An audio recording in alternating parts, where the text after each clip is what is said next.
Bueno, ahora sí creo que estamos en el aire, creo que estamos en otro link, a ver si este anda bien.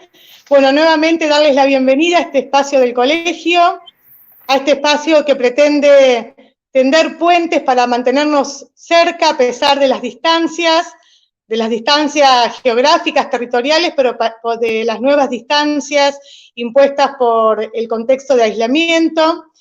El colegio ha realizado un importante esfuerzo, tanto en términos de producciones escritas que nos ayuden a pensar colectivamente esta situación, como poniendo a disposición diferentes espacios donde mediante la palabra y las mediaciones teóricas hemos podido debatir en clave latinoamericana, me atrevo a decir, los actuales debates y desafíos que nos interpelan como colectivo profesional. Hoy es la intención compartir una mesa que está prevista con colegas de Uruguay, México y Argentina. Se las voy a presentar. Estamos con una de las colegas con algunas dificultades de conexión que Manuel está tratando de resolver. La idea es que hoy puedan tomar la palabra la doctora Mónica de Martino Bermúdez, de Uruguay. Mónica es profesora titular en régimen de dedicación total en el Departamento de Trabajo Social de la Facultad de Ciencias Sociales de la Universidad de la República. Es asistente social y socióloga, es doctora en Ciencias Sociales por la Universidad Estatal de Campiñas, Brasil. Es postdoctora en Ciencias Sociales integradas por la Universidad Federal de Santa Catarina. Es coordinadora del área académica de infancia y familia del mencionado departamento, autora de diversos artículos, libros sobre familia, Estado y prácticas profesionales. La intención de Mónica es debatir con nosotros sobre familias en tiempos del cólera, lo que el COVID ha catalizado. Nos acompaña también una querida colega del vecino país de México, Sandra Elizabeth Mancinas Espinosa. Sandra es licenciada en Trabajo Social por la Universidad Juárez del Estado de Durango. Estudió la maestría en Trabajo Social y el doctorado en Filosofía con orientación en Trabajo Social y Políticas Comparadas del Bienestar Social en la Facultad de Trabajo Social y Desarrollo Humano de la Universidad Autónoma de Nuevo León, México. Es postdoctorada en Trabajo Social por la Universidad Federal de Río de Janeiro, de Brasil, y es miembro del Sistema Nacional de Investigadores. Sus líneas de investigación son familia y políticas sociales, intervención social, género y violencia. Actualmente, Sandra es profesora, investigadora del Instituto de Ciencias Sociales de la Universidad Autónoma de Nuevo León, donde trabaja hace 18 años. Hoy va a presentar su ponencia, sus reflexiones denominadas Moralización de la intervención en trabajo social con familias, interpelaciones y propuestas. También nos acompaña una colega, compañera de trabajos y de proyectos en el colegio, la magíster Laura Ribeiro. Laura es licenciada y magíster en Trabajo Social, es doctoranda en Ciencias Sociales en la Universidad de Buenos Aires, es docente e investigadora en la licenciatura en Trabajo Social de la Universidad de Luján, y es integrante del grupo de estudios sobre feminismo y trabajo social. Laura va a debatir sobre temas vinculados a las tendencias polarizadas en el proceso de democratización de las relaciones familiares en la actual coyuntura, sobre el trabajo social y la organización social del cuidado, tensionando la responsabilización de las familias y los procesos de socialización en el cuidado. Así que de esta manera, y con algunos inconvenientes que seguramente iremos sorteando y quedarán resueltos con tan importantes aportes que nos harán las colegas, doy inicio a este debate, a este conversatorio virtual que hemos pensado en llamar Repensando las relaciones familiares frente a la crisis contemporánea. Así que vamos a comenzar escuchando la palabra de Sandra, a quien le doy la bienvenida, le agradezco su disposición y bueno, que todos queremos escucharla.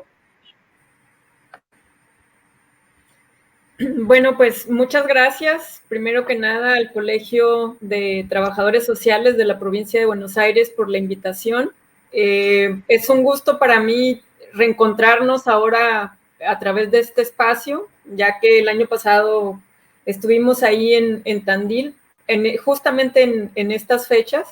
Y bueno, ahora a través de otro canal seguimos compartiendo pues nuestras reflexiones acerca de la familia.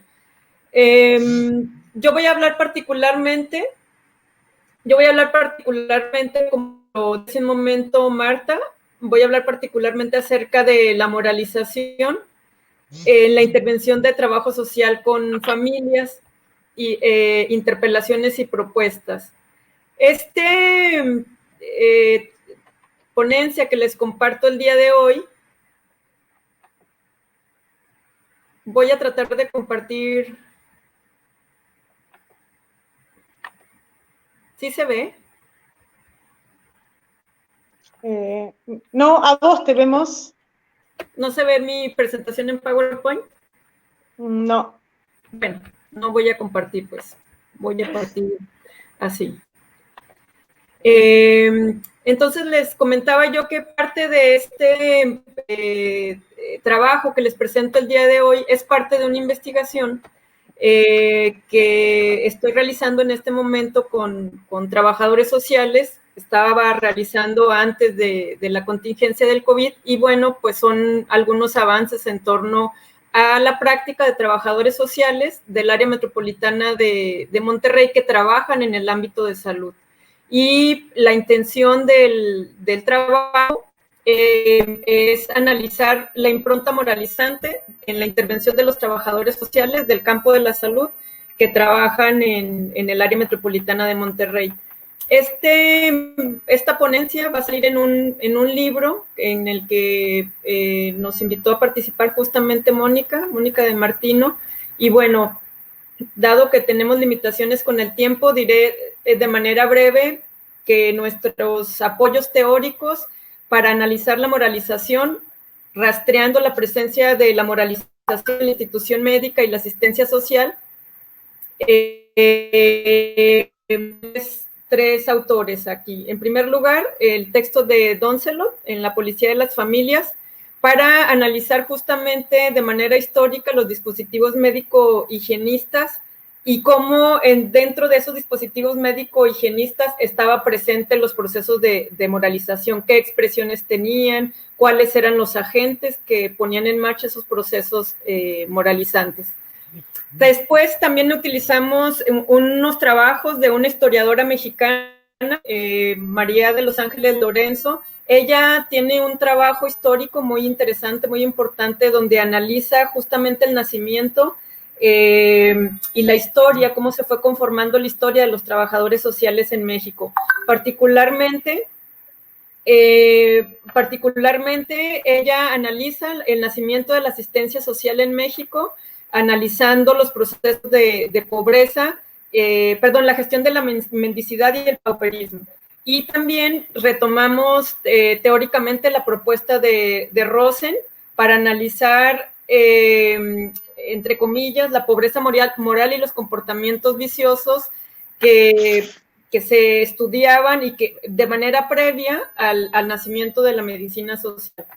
Por último, otros tres referentes teóricos importantes que dan sustento al sustento teórico de nuestro trabajo es analizar la moralización del mundo del trabajo y el nuevo estilo de vida emocional. Ahí tenemos tres referentes, uno que es David Harvey, en el texto La condición de la posmodernidad, y bueno, ahí David Harvey explica cómo este componente moralizante estaba presente en el mundo del trabajo desde que Ford contrata a muchos trabajadores sociales para que evalúen la probidad moral de los obreros que trabajaban en las fábricas de Ford. Básicamente la intervención consistía en asegurarse de que el dinero que ganaban en la fábrica de Ford no la gastaran en consumo de alcohol, sino en consumo de otros bienes para dinamizar el movimiento, para dinamizar el modelo de producción, el modo de producción.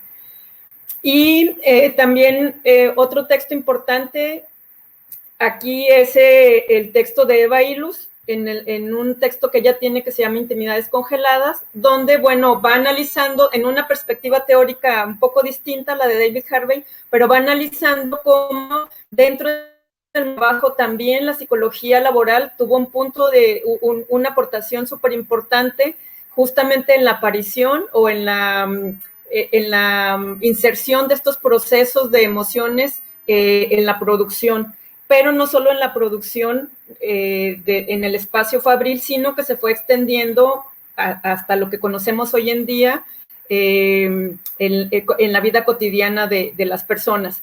Pero ella analiza cómo este nuevo estilo de vida emocional actualmente se ha vulgarizado la propuesta de desarrollo humano propuesta por Rogers y por Maslow, sobre todo retomando los conceptos de autoayuda y crecimiento individual, a tal punto que se ha hecho una equivalencia de considerar que aquellos sujetos felices son los que son considerados sujetos saludables y aquellos sujetos tóxicos, infelices, entre comillas, pues son considerados, son patologizados. Y bueno, de manera más reciente, Eva Ilus, mejor dicho, Edgar Cabanas, junto con Eva Ilus, tienen también una propuesta interesante en ese sentido, en un texto que llaman Happycracia. Por último, otro texto importante dentro de esta categoría de moralización, mundo de trabajo y nuevo estilo de vida emocional fue retomado de Micaela Marzano, donde ella en su texto que se llama Programados para Triunfar, hace un análisis crítico de cómo el coaching esta estrategia de coaching dentro del mundo del trabajo se ha convertido en una nueva estrategia de alienación. Hace un momento dije por último, pero no era por último, ahora sí por último, para analizar la moralización, el mundo del trabajo y el nuevo estilo de vida emocional en su relación con los servicios sociales y la práctica del trabajo social. Ahí recurrimos a un texto de Etienne Balibar que se llama Ciudadanía, para analizar cómo estos procesos de desplazamiento de la competencia reguladora del Estado hacia los individuos ocurren. Y finalmente hay un texto de un inglés, Steve Rogowski, trabajador social, donde él concretamente analiza estos procesos de desplazamiento de la competencia reguladora del Estado hacia los individuos, pero cómo operan en el campo de los servicios sociales en Inglaterra y cómo los trabajadores sociales, digamos, van operacionalizando este discurso, particularmente con las familias. Y bueno, ese es como los apoyos teóricos, y ya me voy a centrar en los resultados de nuestro estudio. Si quieren leer el trabajo completo, como les digo, va a estar en ese texto que está coordinando Mónica. Y bueno, nosotros hicimos una serie de 25 entrevistas. De esas 25 entrevistas seleccionamos solamente 8. Esas 8 entrevistas de trabajadores sociales, todas mujeres, fueron elegidas por oportunidad, es decir, elegimos aquellas trabajadoras sociales que consideramos que podían, que en sus narrativas el tema de la familia era un tema mucho más palpable. Y bueno, identificamos 3 discursos derivados o pertenecientes a la moral médica que estas trabajadoras sociales reproducen en sus intervenciones con familia. La primera es la moral médico-higienista. Ahorita les voy a hablar brevemente de cada una de ellas. La segunda es la moral de la regulación de los comportamientos individuales, y la tercera, la moral del nuevo estilo de vida emocional. La moral médico-higienista pues deviene de la propuesta de Doncelot, y también es heredera de la pedagogía médica del siglo XIX, muy impulsada por la medicina social. Básicamente o particularmente esta moral médico-higienista configura un sujeto insalubre, y que justamente es insalubre porque la desviación sanitaria se explica. La desviación sanitaria, es decir, que la enfermedad es explicada conforme o asociada a otro tipo de desviaciones sociales, particularmente la situación de pobreza, que no solamente se refiere a una categoría de precariedad material, sino también a lo que ya Rosen colocaba desde la década de los 70 como pobreza moral y comportamientos viciosos, entre comillas. Esta moral médico-higienista, aquí en esta moral médico-higienista la familia aparece como la unidad explicativa de la desviación de las personas enfermas, y por lo tanto se constituye como un objeto de intervención. La ausencia familiar se formula como la explicación del fracaso social del individuo, o en este caso, como parte importante del fracaso o del éxito en la recuperación de la persona enferma. De manera muy, muy breve, les quiero leer un poquito de una de las narrativas que da cuenta de ese análisis. La trabajadora social se refiere a un paciente y refiere que ese paciente tiene que hacerse curaciones diarias. Si están los hijos, dice, nosotros observamos si están presentes los hijos. Incluso ahí mismo te das cuenta qué hijos sí cooperan, qué hijos no cooperan, tanto las aportaciones económicas, porque aunque el hospital te proporcione ciertos materiales, no siempre es así. Y obviamente tienes que poner de tu bolsillo, y a veces hay hijos que no cooperan, que no les dan dinero a los papás. Entonces también ahí nos damos cuenta el ámbito, o sea, el domicilio. Hay domicilios que viven en la mugre, o sea, basura dentro de las casas. Entonces te das cuenta que la gente no va a salir adelante. Y hay cucarachas. Si se le va a parar un animal en la herida, no va a salir adelante. Se refiere a la persona enferma. Entonces, hay muchas cosas que nos damos cuenta si el paciente sale o no sale. Como les decía, aquí la familia es considerada como un elemento central para el éxito del tratamiento o el fracaso del tratamiento. Esta moral médico-higienista, por supuesto que ya ha sido muy estudiada en el campo de la medicina social, y uno de los autores, digamos, que empezó a dar cuenta de esta moral médico-higienista, no siendo médico, sino desde un punto de vista más sociológico, es Don Celot, justamente como se los mencionaba hace un momento, donde él considera que hay un punto incluso que la familia durante el antiguo régimen era considerada como una instancia de riesgo, pero también esa misma concepción de considerar a la familia como una instancia de riesgo también con otras, digamos, expresiones o con un discurso, con una lógica más de acuerdo al proyecto iluminista, pero también sigue presente en el campo de la intervención. Y en el campo de la sociología médica, por ejemplo, Deborah Lupton considera que esas concepciones morales, esas construcciones morales, se convierten o son estrategias discursivas que se adscriben a procesos moralizantes incluso antes que al orden de lo técnico. Entonces, eso, pues bueno, también nosotros lo estuvimos observando. El segundo tipo de moral es la moral de regulación de los comportamientos individuales. Aquí la desviación social se deriva o es considerada que se deriva de las acciones que el sujeto emprende o no emprende, de las acciones u omisiones que el sujeto emprende. Pues esto ya ha sido muy discutido y de manera muy clara por Foucault, donde él considera que la focalización de la intervención social en las acciones corresponde a un proyecto político de autodisciplinamiento o de autorregulación corporal.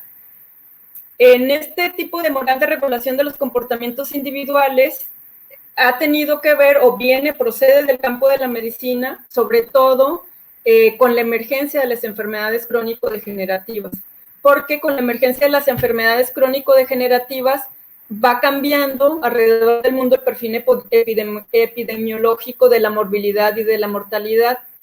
Y entonces también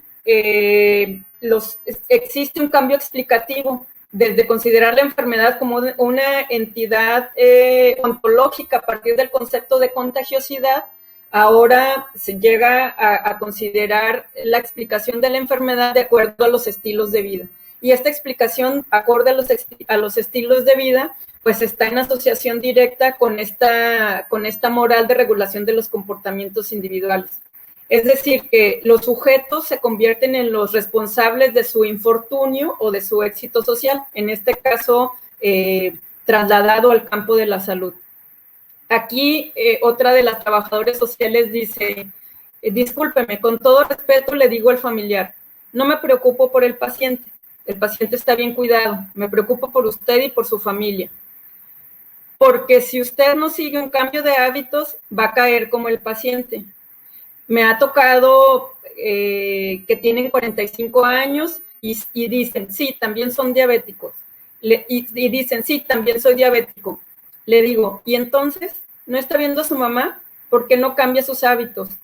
Les digo, ustedes son unos agentes de cambio. Ustedes tienen que empezar con su descendencia, a ya no darles coca, a ya no darles grasas, a ya no darles harina. En este caso, el reconocimiento de los problemas crónico-degenerativos en la población o potenciales problemas crónico-degenerativos en la población infantil y la poca o nula capacidad de influir en la elección de los estilos de vida que se les atribuye, orienta en buena medida la intervención social hacia las familias y por ende la responsabilización hacia estas, particularmente hacia las madres. Siempre en las narrativas de las trabajadoras sociales existía esta idea de que ese cuidado preventivo iba dirigido particularmente a las mujeres en su rol de madres de familia. Y por último, la moral del nuevo estilo de vida emocional. Aquí en este discurso se sintetiza el ethos de la autoayuda, básicamente la voluntad personal y la fuerza moral de las personas, con el psicoanálisis en la búsqueda de la salud psíquica y atribuyendo las patologías a la familia, las patologías mentales a la familia y la psicología de bolsillo, donde se mezclan el ethos de la autoayuda, el psicoanálisis, la psicología laboral y el desarrollo humano. Entonces, aquí en esta moral del nuevo estilo de vida emocional, la familia no tiene un papel tan central como en los otros dos estilos, como en los dos otros tipos de moral. En la primera, pues sí era muy claro cómo la familia era considerada el mayor soporte para creer que la salud de una persona puede recuperarse o no. En el segundo, en la moral de la regulación de los comportamientos individuales, aquí es sí la responsabilidad de la familia, pero de la familia particularmente en las madres o en los roles de cuidado de las mujeres. Aquí en el moral del nuevo estilo de vida emocional, aquí la intervención se considera o se particulariza en el sujeto, básicamente en las capacidades personales, pero creyendo que cuando el sujeto cambie, por ende la familia también va a cambiar. Y aquí, particularmente, esta moral es más identificada en aquellos campos de la salud particulares, no tanto en el campo de la salud pública, es más bien en el campo de la salud, en las instituciones privadas de salud. Y aquí, por ejemplo, también es importante ver cómo hay un cruce entre considerar la salud mental como una decisión casi individual. Y aquí una de las trabajadoras sociales nos explicaba que ella hacía muchas funciones, organigramas, funciones de puesto, que la persona sea competente, que tenga mucho desempeño, doy inducción, entrenamiento para el puesto, desarrollo humano. Todo eso está muy padre y yo aprovecharía el desarrollo humano con un conferencista, así de una empresa y promover el desarrollo personal. Así veo como que esa herramienta primero trabaja contigo la autoestima y es bueno porque primero necesitas ayudarte tú para poder ayudar a los demás. Ella trabajaba en un hospital privado y la función ahí del trabajo social tenía que ver con incentivar a que los trabajadores sociales fueran más productivos. Y esa misma trabajadora social comentaba cómo ella proponía una serie de intervenciones con base en el trabajo de un consultor que llevaron a ese hospital donde ella trabajaba, y entonces decía que ese conferencista daba un tema de escáner emocional, que aunque no lo llamó así, pero era un escáner para identificar emociones. te enseñaba que un buen rato estuvieras viendo la cara del compañero, a ver qué emociones tiene, desde que llega discretamente, a ver cómo viene. Entonces ahí aprendí, me empecé a meter más en la psicología, en los libros. A mí me gusta mucho leer, entonces me empecé a meter. ¿Cómo identificas a un cliente tipo caballo, a un cliente tipo águila? Todavía estoy aprendiendo eso. Entonces se me hizo muy bueno y dije, pues vamos a adecuarlo para implementarlo en mi actual trabajo, y titulé al taller Escáner de Emociones. Entonces, estos 3 tipos de morales que se identificaron en la intervención hacia las familias en el campo de la salud, nos permitió identificar que las interpelaciones del trabajo social están dirigidas básicamente a 2 entidades. Sí, a 2 entidades. Una que es la entidad familiar, y la otra es considerar al sujeto de manera individual como una entidad.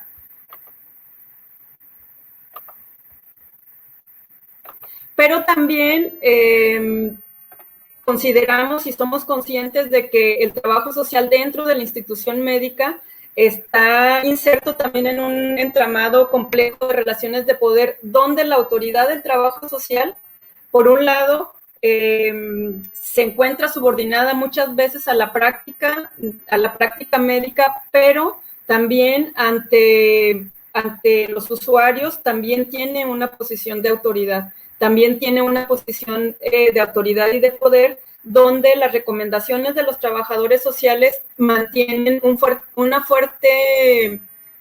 importante fuerza de interpelación ante los usuarios. Son las trabajadoras sociales también otra de las funciones importantes que hacen los trabajadores sociales en el campo de la salud que identificamos, es que esa interpelación que se hace hacia las familias y hacia los sujetos generalmente se hace como si ellas actuaran como una especie de traductoras entre el lenguaje técnico del médico y el lenguaje común y corriente, o el lenguaje lego de las familias. Y bueno, notamos que para interpelar a los sujetos usan un lenguaje que no corresponde con un lenguaje técnico. Y bueno, como señalamos, si bien esta intervención social, históricamente ha tenido un componente moral, como ya les comentaba hace un momento, como ya se ha estudiado también en el campo de la medicina social, el discurso biomédico ha configurado una distinción muy clara entre los sujetos salubres, es decir, quienes aceptan la autoridad médica. Para el discurso biomédico, aquellos sujetos salubres son quienes aceptan las prescripciones médicas, y los sujetos insalubres, aquellos que rechazan las prescripciones médicas. Y los trabajadores sociales, en su práctica, también repiten este tipo de sujetos del discurso biomédico.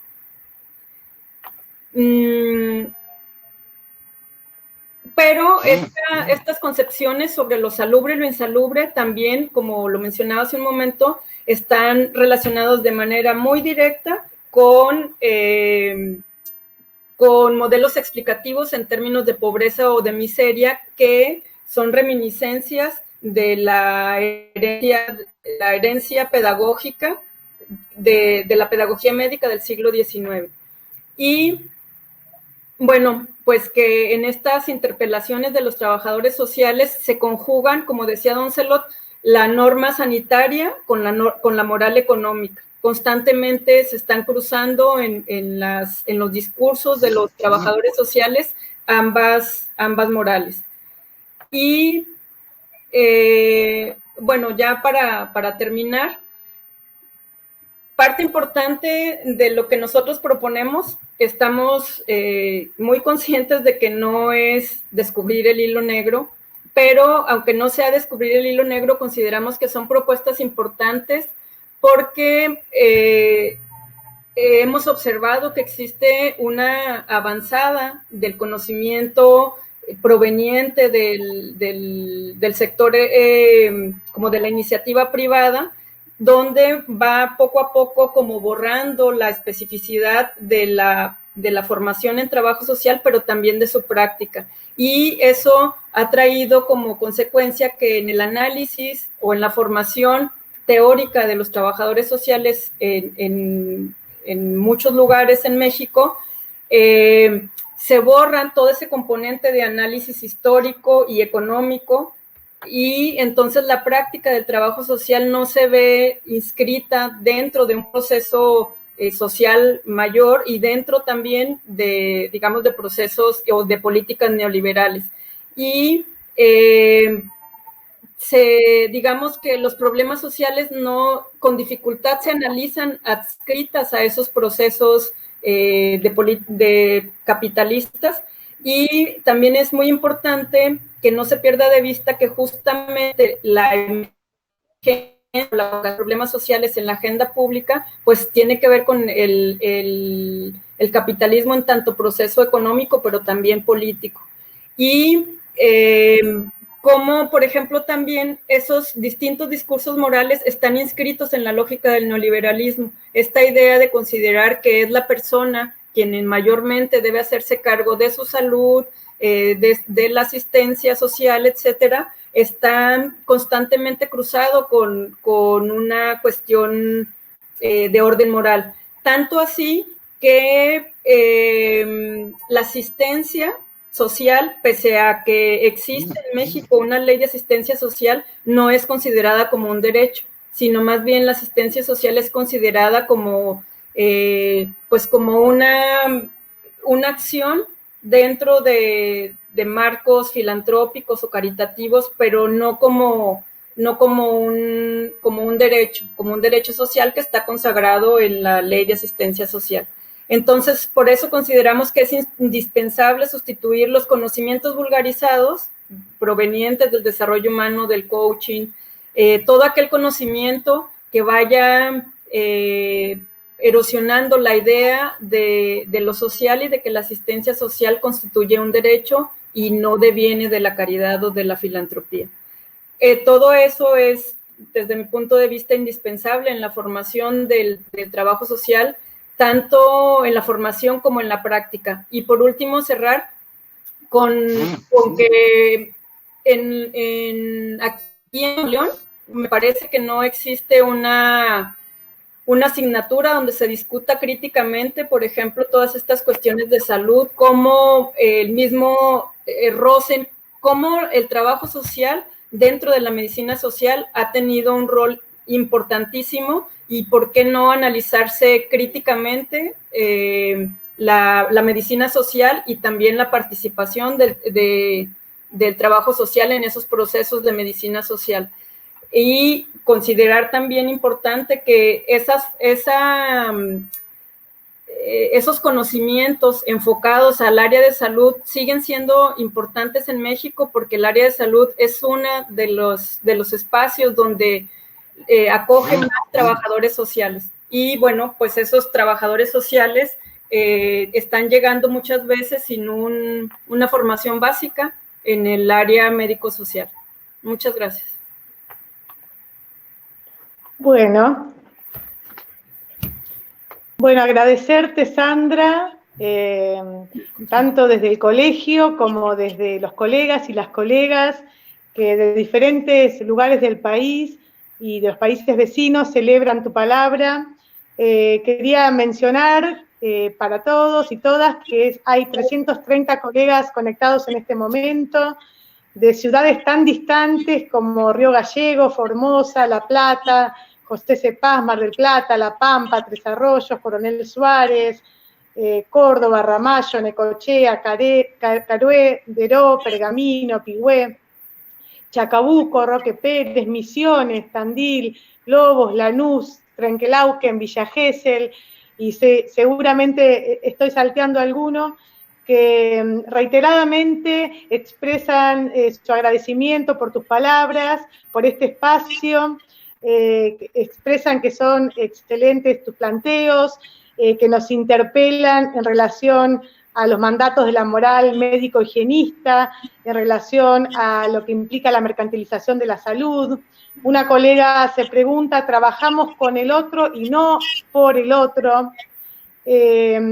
Otra colega menciona que nos interpela a preguntarnos de qué lugar miramos a las familias.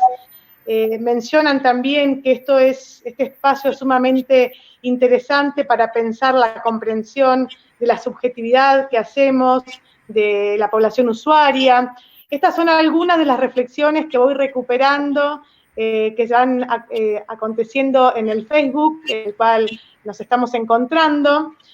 Y bueno, para dar continuidad a este espacio, vamos a intentar, a pesar de que tenemos algunas dificultades tecnológicas, de pasarle la palabra a Mónica de Martino Bermúdez.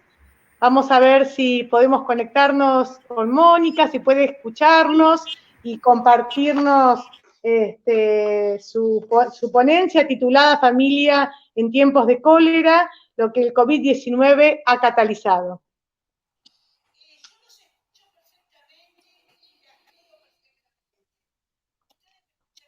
Escucha, ¿no?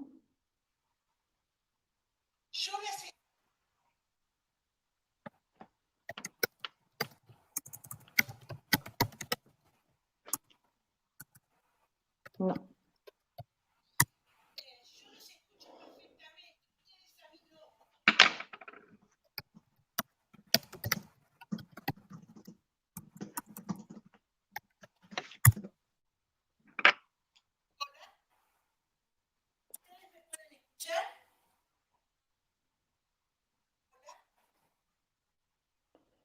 Bueno,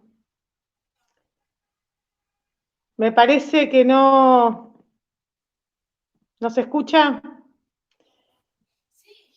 Bueno, la verdad una pena. Hemos podido compartir un poco la previa con Mónica. Ha sido un gusto conocerte y bueno, nos comprometemos a ver cómo podemos resolver esta cuestión tecnológica y tenerte en un próximo encuentro, saldando un poco esta discusión sobre lo que el COVID ha catalizado, que vos nos decías que era sobre lo que querías hablar y que nos parecía un título que interpelaba desde una categoría que no es tan usual en nuestro discurso, al menos. Así que para vos, Mónica, un abrazo enorme. Gracias por estar con nosotros, con nosotras, y ya nos reencontraremos, ¿sí? Bueno, entonces vamos a seguir, vamos a pasarle la palabra a Laura Ribeiro. Bueno, ya le ha presentado Laura, va a hablar sobre las tendencias polarizadas, los procesos de democratización de las relaciones familiares en el actual contexto, y va a también traer algunas discusiones vinculadas al trabajo social y la organización del cuidado, entre la responsabilización de las familias y los procesos de socialización del cuidado. Gracias, Laura, te escuchamos. Bueno, muchas gracias, Marta. Buenas tardes a todos. Y estas cosas, lo que nos acaba de pasar recién con Mónica, son cosas que nos pasan todo el tiempo en el ejercicio profesional de los imprevistos y la tecnología, en este caso, que a veces nos juega en contra. Así que ojalá la podamos escuchar en otro momento. Bueno, en primer lugar, agradecer la invitación del colegio y reconocer el enorme esfuerzo que se está haciendo para sostener toda esta serie de encuentros propuestos, los que ya se han hecho, todas las convocatorias también para presentar artículos y todo el trabajo que se viene realizando. Así que agradecer y reconocer todo el trabajo que se está haciendo. Para arrancar esta presentación sobre repensar las relaciones familiares en la actual coyuntura, algo que uno no puede dejar de mencionar es que las reflexiones sobre la familia, las relaciones familiares en el trabajo social son de larga data. Y podríamos encontrar bibliotecas enteras sobre trabajo social y familia. Por ahí yo lo que quería particularizar hoy, como presentaba recién Marta, es sobre algunos elementos más de análisis de la coyuntura, que lo caracterizo como un momento de tendencias polarizadas en este proceso de democratización de las relaciones familiares. Porque por un lado vemos avanzar en América Latina, y podemos decir en el continente, sectores de derecha, de ultraderecha, conservadores, que no temen en absoluto en recurrir a las fuerzas represivas de las formas más brutales y arremeter contra los derechos humanos más elementales en muchos países, como estamos viendo, por ejemplo, el Bolsonaro en Brasil, Trump en Estados Unidos, o mismo Yáñez, como un gobierno totalmente de facto en Bolivia. Estos sectores tienen dentro de sus principios más elementales a la familia como uno de sus principios. Y esta familia es de raigambre cristiana y conservadora, con elementos muy similares con los que se instauró en su momento esta idea del ideal de la familia moderna occidental, donde se opera un proceso de domesticación de las mujeres y los niños principalmente al confinarnos al hogar, entendiendo el hogar como una unidad doméstica. Es decir, estos sectores presentan a la familia en la actualidad, pleno siglo XXI, como una institución natural, divina y universal, representada en una estructura nuclear, orgánica y jerárquica. Esto lo constituyen en uno de los pilares del orden social hegemónico. Hubo y hay toda una serie de políticas familiaristas que apuntaron al fortalecimiento de este prototipo de familia heteronormativa, monógama, permanente, basada en una clara división de los roles sexuales y con fines principalmente reproductivos. Estos sectores hoy arremeten con discursos y con políticas contra las disidencias sexuales y con lo que denominan contra la ideología del género. De esta manera lo que se busca es legitimar la desigualdad social garantizada por medio de la transmisión de la propiedad privada, por medio de la herencia, como también la desigualdad determinada por una determinada jerarquía sexual y intergeneracional. Pero por otro lado, y acá pensando en términos de polarizaciones, también recorren el continente, y me animo también a decir el globo, una serie de movimientos como el feminista, como las disidencias sexuales, que vienen justamente poniendo en tela de discusión este modelo familiar, basado o estructurado en la desigualdad sexual. Sin lugar a dudas, en las últimas décadas hubo todo un avance en el cuestionamiento de este modelo único de familia nuclear moderna, y fue puesto en jaque o en discusión a partir de las luchas históricas, las diversas configuraciones familiares vienen dando por su visibilización y el reconocimiento de sus derechos. En la actualidad, podemos reconocer que hay incluso avances legales en este reconocimiento de diversas configuraciones familiares, donde podemos encontrar familias monoparentales, osmo-lesbo transparentales, donde se empiezan a visibilizar las experiencias de infancias trans. Pero la realidad indica que queda muchísimo recorrido y terreno por seguir ganando. Para poner algunos ejemplos en concreto, los procesos de adopción o de realización de tratamientos de reproducción asistida siguen siendo bien diferenciales cuando quienes los encaran, incluso tanto en el pedido de licencias como de posibilidades de acceso, difieren si son parejas heterosexuales o no. Por otro lado, en este largo proceso que venimos llevando de democratizar las relaciones familiares, encuentra un claro límite en lo que es el contrato monogámico. La conyugalidad se sigue pensando en términos de pareja, y las experiencias de triejas o de acuerdos basados en el amor libre o el poliamor no son tenidas en cuenta, son mantenidas en la intimidad, porque no se cuenta todavía con un reconocimiento social para estas configuraciones familiares. Como habrán visto, gran parte de las discusiones que intento traer vienen de los aportes del movimiento feminista y de las disidencias, y una de las cosas que también han traído, vienen disputando y luchando hace muchos años estos movimientos, es en dejar de presentar a la familia como este espacio natural del cuidado y del amor. En la región son realmente terribles las tasas de femicidios, de transfemicidios. En Argentina, puntualmente, el movimiento de Ni Una Menos visibilizó esta situación, así como las situaciones de violencia familiar, donde los maltratos, los abusos hacia las niñas, las mujeres, los adultos mayores, también indican que el hogar sigue siendo un lugar peligroso y hostil para vivir cotidianamente. Si bien yo antes decía que empieza a haber una mayor visibilización de las infancias trans, también sigue siendo una realidad recurrente la expulsión temprana de los hogares de las personas trans. Otro de los aportes que ha hecho el feminismo para pensar o repensar las relaciones familiares es en denunciar la división sexual del trabajo y el papel económico que tiene el trabajo doméstico no remunerado en la reproducción ampliada del capital.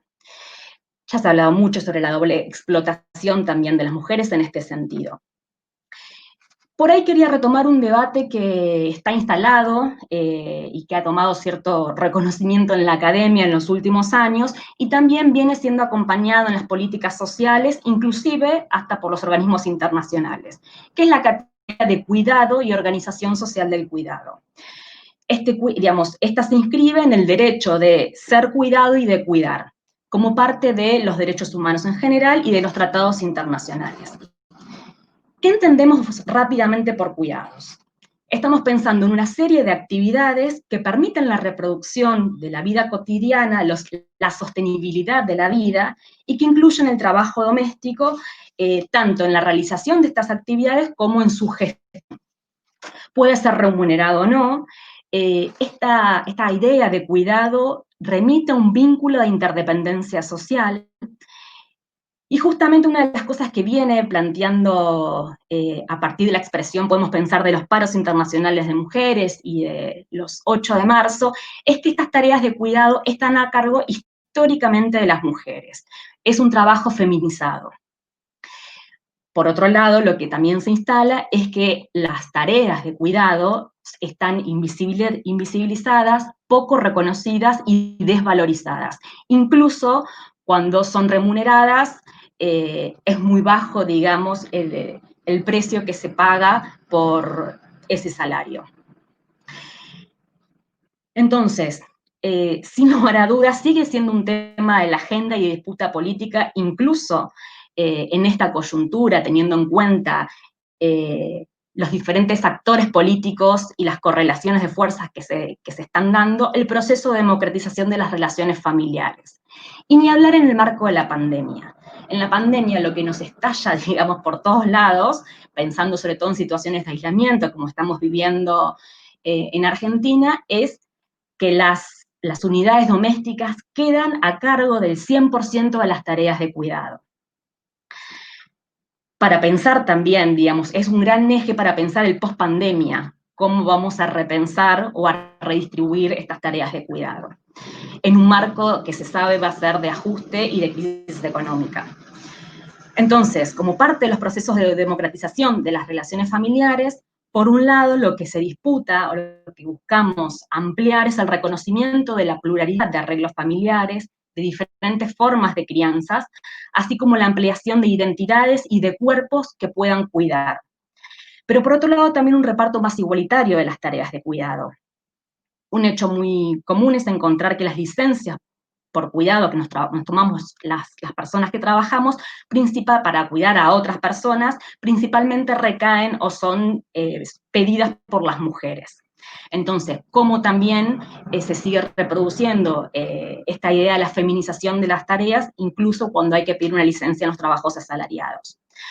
Otra variable que es fundamental incorporar a la hora de pedir cuidado es la administración o el uso del tiempo. La otra vez una colega me contaba un ejemplo de que en una entrevista con una persona, una mujer, llega a la pregunta de ¿qué hacía en su tiempo libre? Fue la pregunta. A lo cual esta mujer le responde que no entendía la pregunta, que a qué hacía referencia. Bueno, aquello que haces cuando no estás trabajando, cuando no estás cuidando a los chicos, cuando no estás haciendo cosas de la casa. Y la mujer le dice, vos te referís a cuando duermo. O sea, para tomar este caso en particular, digo, pero para muchas mujeres es impensable la utilización de un tiempo libre. Entonces, uno de los planteos que sostenemos las feministas es que no alcanza con ampliar los procesos de democratización del cuidado en las familias, porque lo que no se termina de cuestionar es la responsabilización principal de las familias para la supervivencia y la sostenibilidad de la vida cotidiana. Por otro lado, paradójicamente, se sigue asociando hasta el día de hoy, pleno siglo XXI, la idea de que el cuidado de calidad proviene de los vínculos familiares. No hay nada como ser cuidado en el hogar, podríamos decir. Con lo cual se vuelve a reproducir esta idea moderna, esta construcción moderna de asociar a la familia como un ámbito de amor y cuidado que ya fue muchas veces problematizado. Ahora, la distribución de las responsabilidades dadas entre la familia, el mercado, el Estado, da lo que se denomina configuración de diferentes esquemas de organización social del cuidado. Por supuesto que no son las únicas, las familias, las encargadas de, por suerte pensé, de garantizar los cuidados, sino que se comparten o se distribuyen entre estas esferas, actores o caras del diamante, como se le dice muchas veces, del cuidado entre estas actores. Ahora, lo que termina pasando es que las familias quedan ubicadas como pilar o como una esfera fundamental que compensa lo que no ofrecen las otras esferas. Lo que no ofrece el Estado, lo que no ofrece la comunidad o lo que no se puede acceder por medio del mercado. Por supuesto que esto está determinado por las condiciones materiales de vida y por la clase social a la que se pertenece. Yo quería traer dos ejemplos pensando sobre todo en algunas realidades de la provincia de Buenos Aires, como para problematizar esta idea de la calidad del cuidado, que parecería que solo la familia puede garantizar esta calidad de cuidado. Una realidad común que tenemos en muchos de los barrios del conurbano, por lo menos, es que sabemos de que existen los llamados hogares para adultos mayores, o geriátricos como comúnmente se dice, que no son habilitados, que son clandestinos, podríamos decir. Esto es una realidad que se sabe y nos termina estallando cíclicamente cuando se denuncian situaciones brutales de hacinamiento o de maltratos o de precarias condiciones de vida. No nos cuestionamos cuál es la calidad de los servicios que se brindan o no se instrumentan todos los medios necesarios,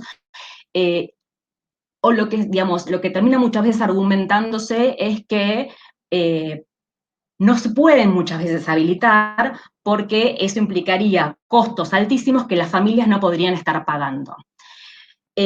Con lo cual, frente a este escenario posible, real, claro que no es deseable, claro que no es imaginable tener alternativas al cuidado en el hogar.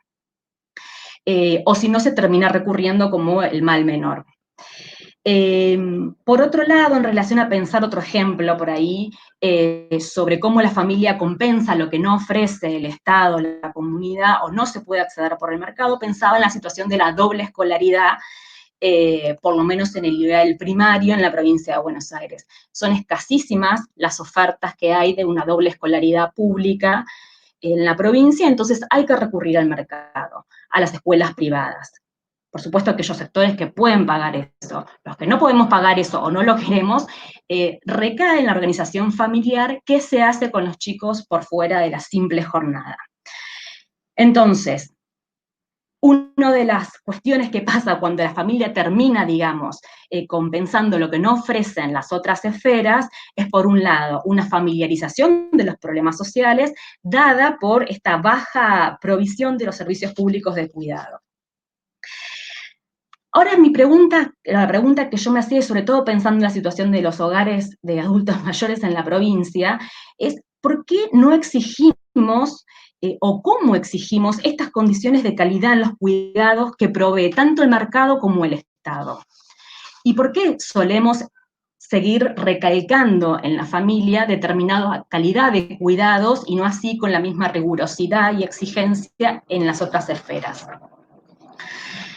Con esto doy paso al al siguiente punto que quería trabajar o plantear, que es sobre la profesión y esta organización social del cuidado. Yo creo que transitamos, para decirlo en forma de hipótesis, en una contradicción entre la responsabilización de las familias e intentos de procesos de socialización del cuidado. Si reconocemos que la familia cumple un papel económico y político porque disminuye los costos de la reproducción social y, por otro lado, contribuye al disciplinamiento de sus miembros, la pregunta que nos podemos hacer es cómo reproducimos o cómo podemos problematizar, desnaturalizar estas tendencias a partir de nuestras prácticas. Una cuestión que para mí es fundamental recuperar, y por eso traía lo de la presencia de la historia y de cómo la familia es algo que históricamente como profesión venimos repensando, es cuestionar todas las razones por las cuales la familia históricamente tuvo una centralidad nodal en el ejercicio profesional. Y una de las demandas principales que le fueron requeridas al servicio social, le hace trabajo social, se ubica en el contribuir a la formación y a la consolidación de la institución familiar en la clase trabajadora. En consonancia con esto, una de las primeras jornadas, les cuento en términos históricos, que hizo la Federación de Asistentes Sociales de la Argentina en 1948, tituló a esta jornada "Una nación sin familia es una patria que agoniza". Más allá de la particularidad local, digamos, y del momento donde claramente los nacionalismos tenían entre sus ejes principales a la familia, no es una particularidad nacional, sino que en todos los congresos y seminarios panamericanos y latinoamericanos también existía la misma perspectiva en relación a la familia.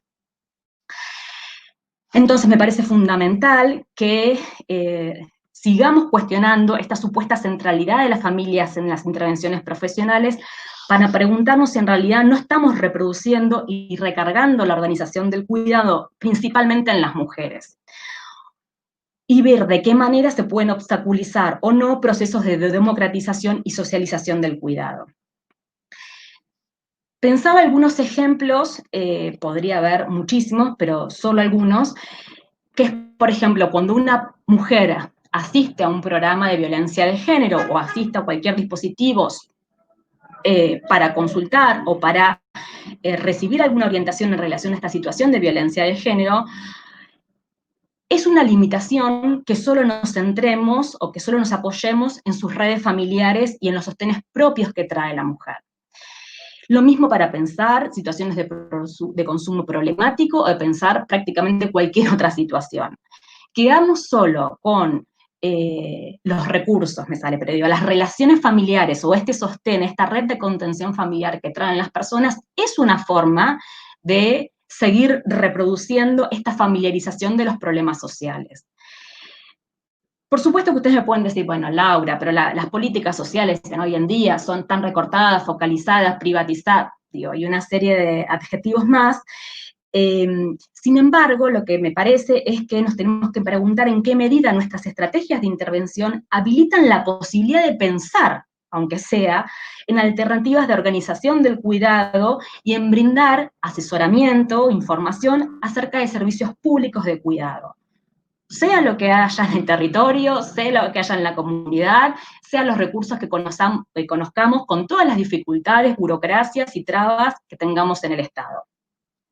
Por supuesto, lo que quiero decir con esto es que la política asistencial es fundamental. Yo creo que el trabajo social tiene mucho para aportar en las ciencias sociales y en las políticas sociales acerca del cuidado. Y de hecho, una de las preguntas que me hago, y que por ahí para compartir para el momento de debate y de intercambio, es si no podemos pensar a la profesión del trabajo social ligada a las lógicas del cuidado. Se reconoce en esta discusión que la educación, la salud, son profesiones ligadas a la lógica del cuidado y también por eso feminizadas.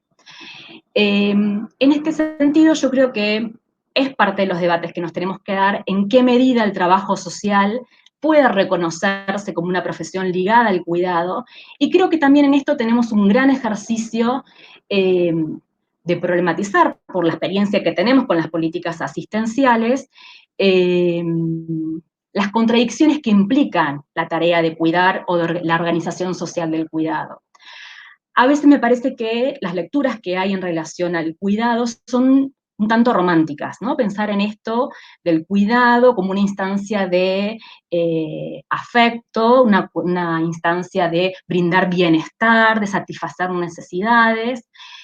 Sin embargo, sabemos por la experiencia y el análisis que tenemos en relación a las políticas asistenciales que también hay una parte de control, que también puede haber una parte de manipulación, que también hay una relación desigual de poder. Yo creo que este es un campo muy amplio, insisto, sobre el que el trabajo social tiene muchísima experiencia y muchísimo para decir. Para ir terminando, lo que quería plantear es que como colectivo profesional creo que tenemos la tarea de seguir transitando, de seguir repensando y de seguir disputando procesos de democratización de las relaciones familiares. A partir de cada una de las intervenciones cotidianas en las que realizamos, así también como en las políticas institucionales en las que estamos insertos, y también en las políticas sociales en las que marca nuestro ejercicio profesional. Por otro lado, es tarea del colectivo profesional, y creo que en esto el colegio profesional viene acompañando, en denunciar el vaciamiento de las políticas públicas, como por ejemplo es la situación de Patronato Bonaerense de Liberados, y en exigir la ampliación de las prestaciones y de los servicios en las dependencias en las que nosotros trabajamos. Por todo esto me parece que es fundamental inscribirlo en un proyecto profesional, crítico, feminista, que tenga entre sus fundamentos la lucha por los procesos de socialización del cuidado. Esto sería la desfamiliarización del cuidado. Para que las diversas configuraciones familiares que nos podamos dar o que nos querramos dar, no continúen siendo parte del engranaje que garantiza la reproducción ampliada del capital, y para que podamos contribuir con un horizonte emancipador para todas las personas. Muchas gracias por estar ahí. Bueno, agradecerte, Laura, también, no solo en nombre del colegio, sino de la multiplicidad de colegas que te han estado escuchando, que valoran tu exposición clara, precisa y fundada en la realidad, que pueden visualizar en sus prácticas cotidianas. Llegan multiplicidad de comentarios en ese tono. También mencionar que la segunda parte se han sumado también colegas de Chile, de Junín, de Mercedes, de Alem, de Jujuy, así que una audiencia sumamente heterogénea, pensando con nosotras las cuestiones que tensionan a la familia y a las intervenciones con familia en esta coyuntura. Decirles también a todos que nos envía un fuerte saludo Mónica, y que queda a disposición para replantear este espacio donde pueda acercarnos sus reflexiones, con un gran interés en vincularse con los trabajadores sociales y las trabajadoras sociales argentinas, así que le volvemos a retribuir nuestro agradecimiento y a expresar nuestra valoración de su disposición. En relación a lo que fuimos recuperando de los comentarios que tensionan y que se ponen en el Face, las colegas se preguntan si el orden social hegemónico, ¿por qué ubica a la mujer como la única capaz de ejercer funciones de cuidado? También se recuperan algunas reflexiones vinculadas al trabajo doméstico no remunerado, la reproducción de capital y ese lugar, ese rol histórico que ha cumplido. Se valora la tensión entre la familia como ámbito de amor y cuidado y esta nueva posibilidad de pensar la desfamiliarización del cuidado. Una de las colegas también nos menciona, dice que las tareas de cuidado quedan aún más invisibilizadas en tiempos de pandemia, y cuando nuestro colectivo profesional en muchos espacios es considerado esencial, se nos exigen horarios flexibilizados y no se contempla justamente la necesidad del cuidado, que también tenemos que bregar por políticas públicas de cuidado aún en tiempos de pandemia. Bueno, alrededor de esas cuestiones van circulando los comentarios, y bueno, yo fui como de alguna manera seleccionando a nivel general 2 preguntas o 2 puestas en tensión, que son las que más se reiteran, sobre las cuales las invito a retomar la palabra y a brindarnos unas reflexiones finales. Digamos, la discusión central en nuestro grupo de Face, a partir de los planteos, tanto de Sandra como de Laura, plantean esto de poner en cuestión la familia como un lugar privilegiado del cuidado, y interpelarnos como profesión desde qué lugar miramos la familia y cómo corrernos de concepciones hegemónicas para pensar la familia, ¿no? Estas son claramente los 2 ejes que están vinculados, que se reiteran en términos de planteos en el Face.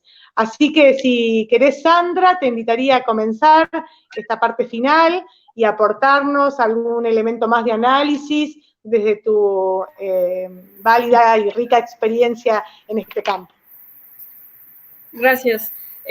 Sobre el primer punto, creo que tiene que ver como, por un lado, con una cuestión legislativa, por ejemplo, pero esa cuestión legislativa, por supuesto que tiene que ver con un orden político y patriarcal muy específico, en cuanto a considerar por qué la familia o la importancia de la familia o cómo la familia está siendo conceptualizada por el propio Estado para seguir depositando en la familia y particularmente en las mujeres la responsabilidad del cuidado.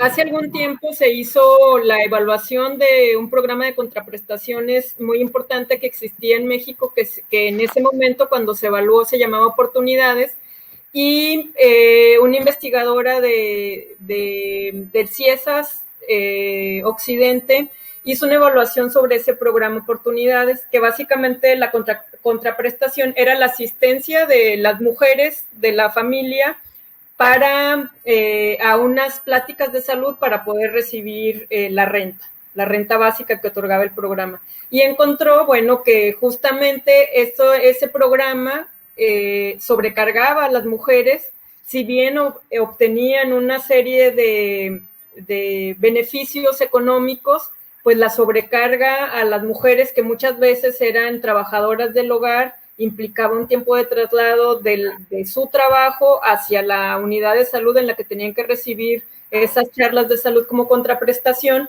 Entonces, justamente ella se cuestionaba los beneficios de este programa, Oportunidades, sobre todo, particularmente, cuando traía consigo esta sobrecarga hacia las mujeres.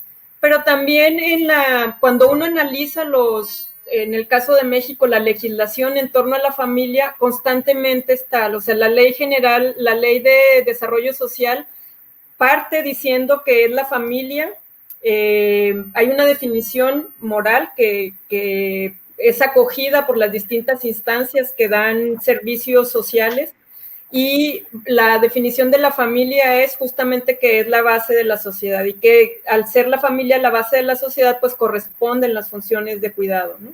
Y cómo se traduce esa definición de la familia ya en los centros de trabajo. Yo hablo particularmente de los trabajadores sociales, pero que son los que yo he estudiado, pero no creo que sea muy distante de otras, muy diferente de otras profesiones.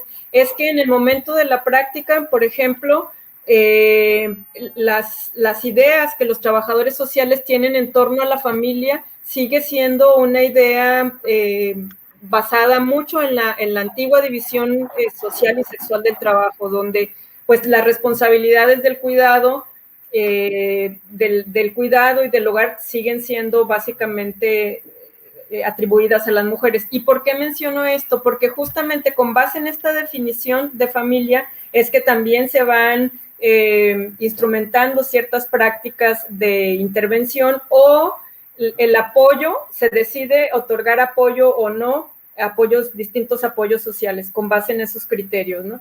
pero aquí creo que no solamente no es una cuestión individual solo de los trabajadores sociales, sino que está su práctica inserta en ese contexto político, económico y cultural que favorece concepciones tradicionales y conservadoras en torno a las familias. Hablo particularmente de la práctica de los trabajadores sociales que yo he analizado. ¿Y cómo correrse de ese lugar? También yo creo que de ese lugar de seguir atribuyendo a las familias esas virtudes hasta cierto punto romantizadas o exacerbadas, como decía Laura hace un momento, yo recuerdo que hace, no sé, como unos 15 años, una publicación de un sociólogo francés, se me va el nombre en este momento, él definía la familia como, por un lado, es un lugar de contradicción, donde por un lado se atribuye toda esta idea del cuidado, pero también donde se cometen la más alta, donde la incidencia de homicidios y de malos tratos es mayor que en cualquier otro espacio. Pero, ¿por qué digo esto? Porque creo que correrse de ese lugar pues puede tener distintas vías o distintos sentidos o distintos caminos. En este trabajo que he hecho, no en el que expuse hoy, sino en este caminar donde he estudiado la práctica de los trabajadores sociales, también he podido observar que cotidianamente hay trabajadores sociales que sí dirigen su práctica en conceptos de familia diferentes, pero es una práctica muy silenciada o autosilenciada, o una práctica que por razones políticas no se expone abiertamente. Por ejemplo, en el caso de México, el tema de la adopción o del acogimiento residencial, uno de los criterios es que las familias que estén legalmente casados, o sea, familias heterosexuales y que estén legalmente casados. Cuando hacíamos preguntas en torno a por qué ese criterio, nos contaban que sí, o sea, que sí se han dado en adopción a niños de familias homoparentales, pero que políticamente no lo pueden decir.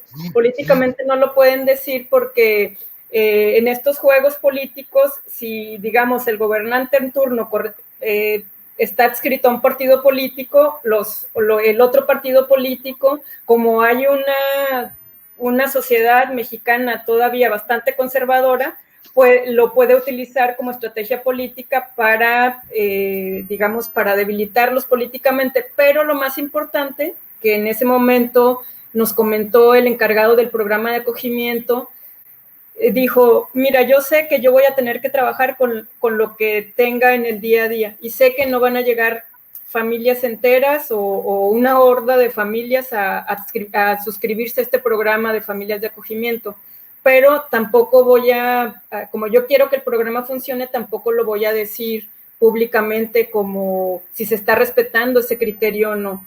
Pero creo que en la vida cotidiana no es tan difícil correrse de ese lugar. Muchas veces no es tan difícil correrse de ese lugar, y bueno, creo que ya está ocurriendo en el caso de México, en muchas situaciones de práctica, pero también creo que es necesario y fundamental el tema de la formación. O sea, el tema de la formación donde estas asignaturas que tienen que ver con el tema de la familia no sean asignaturas donde sea como una revisión de conceptos en torno a qué es la familia, qué no es la familia, sino más bien una problematización en torno a diversidad familiar, pero también a que al final de cuentas también en los servicios sociales hay ciertos servicios sociales que no tienen que pasar por ese concepto de familia en términos jurídicos. Hay una polémica en torno a la definición jurídica de familia, sí, en el tema del cuidado a los niños, a los menores de edad, pero salvo ese campo que desde mi punto de vista merece como una discusión mucho más detenida, con mayor detenimiento, también creo que, por ejemplo, en el caso de Argentina, que tienen esta idea del referente familiar, por ejemplo, en México no existe el referente familiar, tiene que ser la familia sea extensa o nuclear, pero sí tiene que ser un miembro de la familia. Entonces, en otros países yo tengo conocimiento de que es el usuario el que define a la familia y no el trabajador social. Es decir, el trabajador social le pregunta quiénes son sus redes de apoyo y no al revés, como sucede con nosotros, donde preguntamos sobre la estructura familiar, quién es el padre, quién es la madre, quiénes son los abuelos, y con base en eso se toman las decisiones para la intervención. Entonces creo que esa podría pues ayudar a problematizar sobre distintas posibilidades de salida, y yo creo que hay muchísima creatividad para pensar la familia en formas distintas, en otros conceptos distintos. En el caso de nosotros de México, creo que nos hace falta también fortalecer nuestra organización gremial y, por ejemplo, partir de una serie de estrategias, de compartir, de conversatorios, de formación, que no necesariamente tengan que estar por los carriles formales de la universidad, sino espacios como estos que contribuyen, desde mi punto de vista, de manera muy significativa a que los colegas de manera gratuita se capaciten y no mercantilizado, porque ya para terminar, eso también creo que es un impedimento en el caso de muchos colegas aquí en México, pues que los salarios no son salarios que den como para pagar una serie de cursos de actualización, pero que si son actividades no aranceladas, me parece que muchos colegas tendrían acceso y posibilidad de participar en distintos formas de actualización y de capacitación.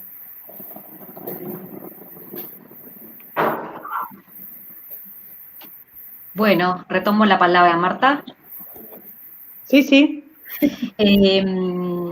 Por ahí una cuestión para aclarar, yo por ahí con el afán de avanzar en relación a los debates que hay sobre la organización de los cuidados, no hice por ahí énfasis en por qué esta concepción donde se ve a las mujeres como las únicas capaces de garantizar y de dónde viene el cuidado. Se suelen utilizar criterios biologicistas, por un lado, y por otro lado, por la posible o por la potencialidad de la maternidad asociada a las mujeres. También se dice que ahí se produce este proceso de maternización social donde las mujeres llevamos, digamos, a la esfera laboral en que nos insertamos esta dimensión de cuidado, posibles cuidadoras, o principales cuidadoras, mejor dicho.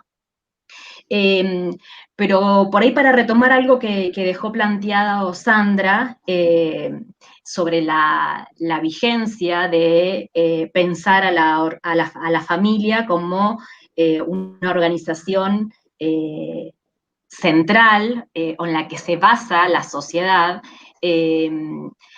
Creo que acá también juegan un papel fundamental las políticas sociales cuando tienen entre sus destinatarias principales a las mujeres justamente en este lugar de reproducción social.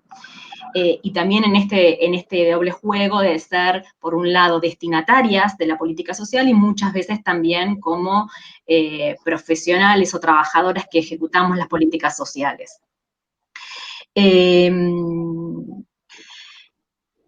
A ver, me quedé pensando en esto que planteaban algunas colegas, en relación a qué se puede hacer o cómo pensar en la intervención cotidiana, cómo problematizar en la intervención cotidiana esta centralidad de la familia para pensar los cuidados o la organización de los cuidados.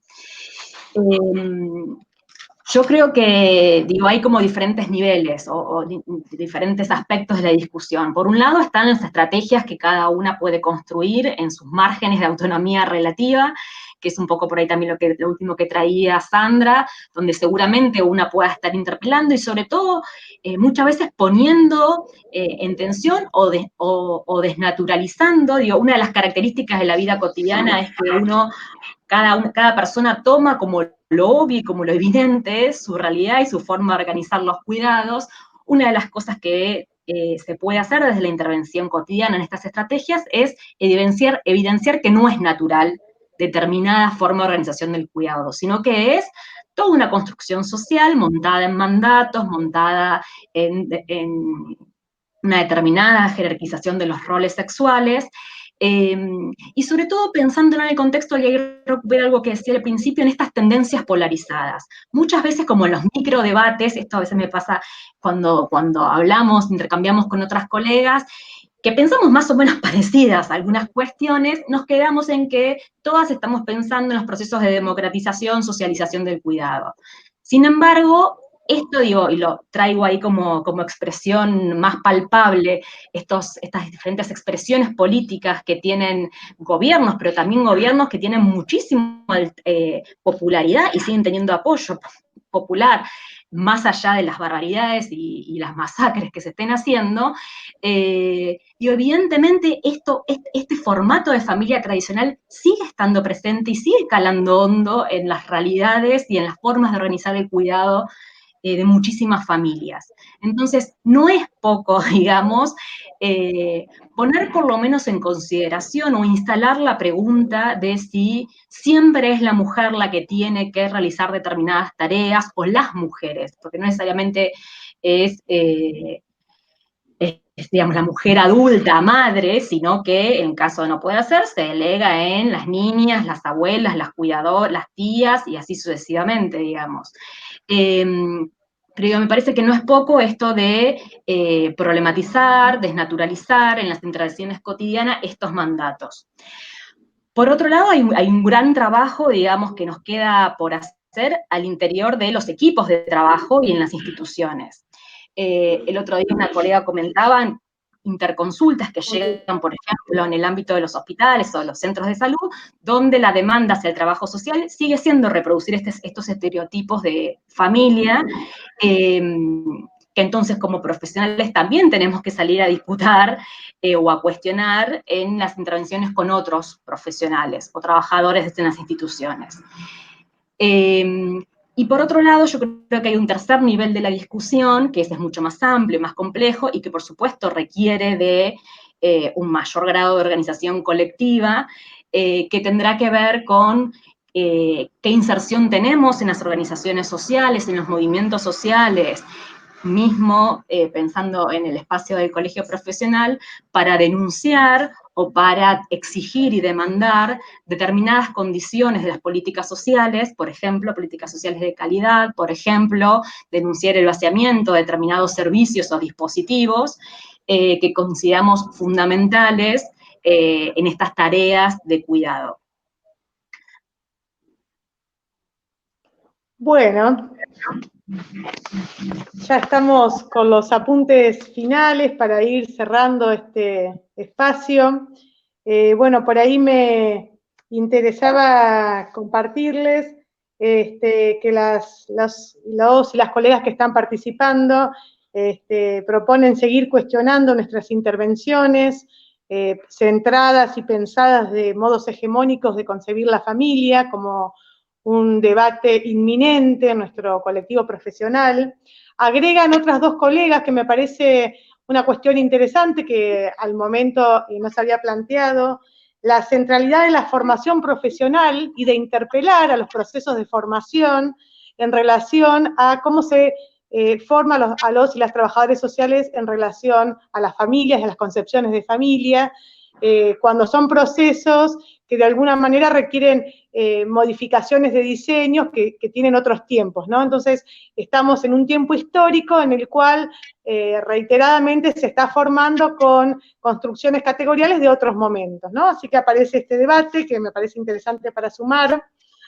También en los comentarios se observa así a nivel general el sobretrabajo y el impacto en la vida de los y las profesionales del trabajo social, de esta situación de sobretrabajo en este contexto de pandemia, inclusive demandando que esto sea abordado en alguno de estos espacios. A quienes nos han planteado esta inquietud, les vamos adelantando que el día 8 de julio está ya organizado un conversatorio que busca problematizar los procesos de precarización de la vida y sus implicancias en los procesos de intervención y en nuestras vidas cotidianas. Así que ese va a ser el eje de debate que ya está planteado para el 8 de julio. Y bueno, antes de terminar, también, bueno, no sé si Laura y Sandra se quieren despedir de quienes nos están acompañando con un breve saludo y después yo cierro del todo. ¿Sandra?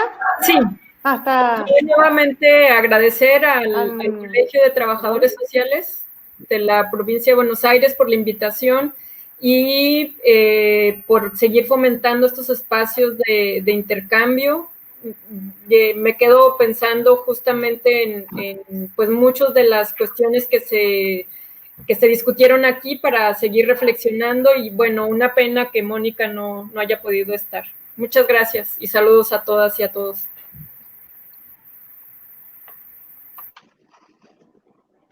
Bueno, también agradecer la invitación y el esfuerzo que implican realizar este tipo de eventos virtuales. Así que, por un lado, aprovecharlos, seguir estando conectadas para próximos encuentros que se van a estar dando para participar de los debates y estos intercambios.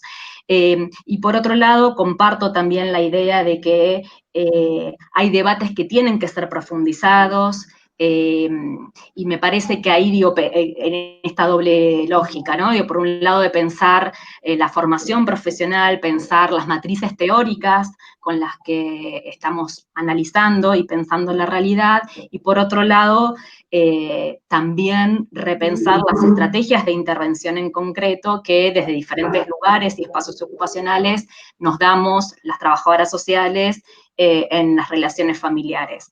Yo les dije al principio de que este es un tema que históricamente abordó la profesión, así que tengo la impresión de que vamos a tener largos años de debate en relación a esta centralidad que sigue teniendo la familia por el lugar que ocupa en el capitalismo y por el lugar que ocupa en la reproducción social.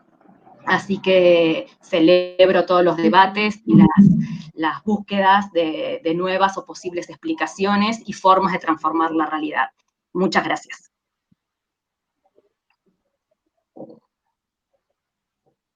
Bueno, antes de cerrar este espacio, invitarlas a todos para la semana próxima, el 24 de junio, a las 17 horas, en este mismo espacio, estaremos debatiendo sobre extractivismo, territorio y problemáticas socioambientales, aportes a la intervención del trabajo social, un tema que se ha incorporado a nuestra agenda desde algunos años y sobre el cual tenemos mucho por saber, por conocer y por interpelar desde nuestros espacios laborales. Así que a todos y a todas, gracias por acompañarnos, gracias por la tolerancia en las cuestiones técnicas y seguimos compartiendo mediante estos espacios. Hasta la próxima.